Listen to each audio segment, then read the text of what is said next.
We were supposed to record The Promising Young Woman when we left the theater on Thursday, but we were on vacation in Vegas and we were still at a casino, and it wasn't really a good place to record a video that moment in time. So, Promising Young Woman, story of Carey Mulligan's character Cassie, who's traumatized over a date rape scenario with her friend Nina.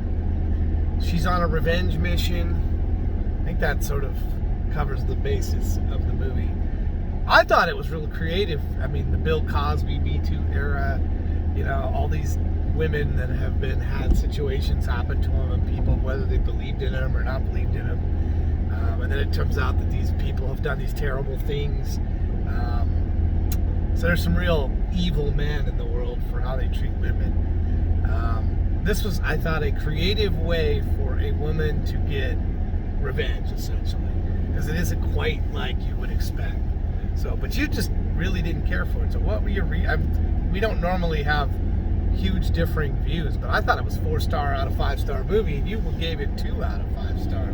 So what were your reasons for why? 2 was generous. I just didn't care for it. You didn't, I mean, what? I really had to force myself to sit there. It just wasn't interesting to me. So you just, the subject matter wasn't interesting, the way it was portrayed? All of it. Okay.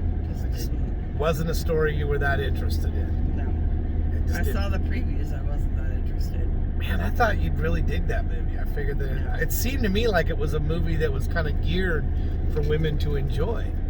More than men would enjoy. I think men would be going like, oh man, this is making us all out to be scumbags, you know. Wow, okay.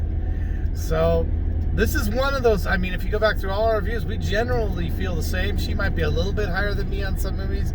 I'm a little bit higher than her, but this one we're 2 full stars above. I thought this was one of the better movies we seen from 2020. I mean, I put it up there with Invisible Man, with what was that one we saw towards the end of the year that was really good? Let Him Go, with Kevin Costner and Diane Lane. But you're saying no? One of them, not one of them, a more mediocre movie. Not for me. Not for you. All right, so there's our first of 2021, and we're not quite leaving the theaters, and it's really dark because it's really on this Saturday night as we're heading back home. But we are back from Vegas, and this is Promising Young Woman, starring Carey Mulligan. I also want to recommend The Dig. The Dig is recommended as well. Of course, Kara's not recommending this. Did you see The Dig? I'm not sure if you saw The Dig. I didn't see The Dig. Okay, The Dig is on Netflix, and I thought that was fantastic as well. Carey Mulligan in there. I mean, she's getting some blowback for portraying a woman in her 50s when she's 35 years old.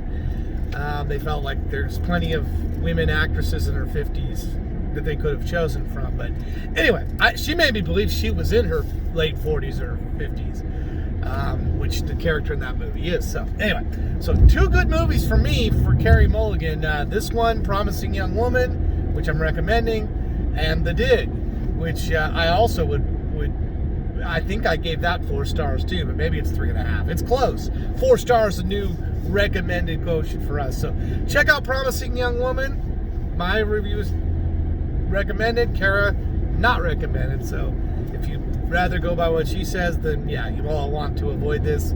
It is also on VOD. It's in some theaters.